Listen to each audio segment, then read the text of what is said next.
Then stop talking about sleep. Oh gosh. Okay, right, let's go to South Korea. Big day for Donald Trump. He is in Seoul. This is his motorcade. It's part of his Asian tour. The entire region on tenterhooks to see just how he's going to act while he's there, whether this provocative approach he's been taken so far towards North Korea and their threat of nuclear weapons continues, or whether he will adopt a more conciliatory tone today. We wait with bated breath, as it were. Our Asia correspondent Katie Stallard is following this story in the Korean Peninsula for us. And what are we expecting from President Trump today, Katie? Well, he's on his way currently to the Blue House, which is the name here for the South Korean presidential compound, where he's going to be greeted with what looks like a very elaborate welcoming ceremony. Certainly we've seen large numbers of people gathered outside the Blue House in traditional costumes, waiting to welcome the American president. Inside, he will hold talks with the South Korean president, Moon Jae-in. They will talk about trade. Donald Trump is particularly unhappy with what's known as KORUS, the Korean-US Free Trade Agreement, which he wants to renegotiate. But top of the agenda will be North Korea.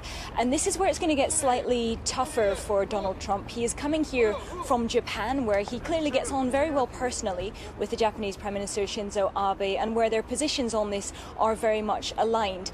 That is not the case here in South Korea. Donald Trump keeps repeating that all options need to be on the table. He has defended the very strong rhetoric he has used, whereas Moon Jae-in at every opportunity wants to rule out military action. He has explicitly said in the weeks leading up to this visit that he will never allow another Korean war to happen, that military action is not an option.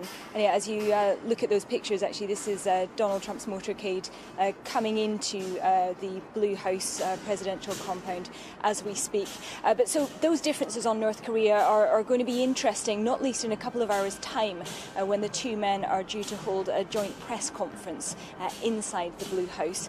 Donald Trump has already visited Camp Humphreys, which is the new US headquarters here on the Korean Peninsula. He's had a lunch there with US and South Korean troops, and he's had an operational briefing with his commanders, at which he said he believed that they would be able to find a solution to the North Korean situation. Okay, Katie, thank you very much. More from Katie throughout the morning here on Sunrise as President Trump arrives in Seoul in South Korea.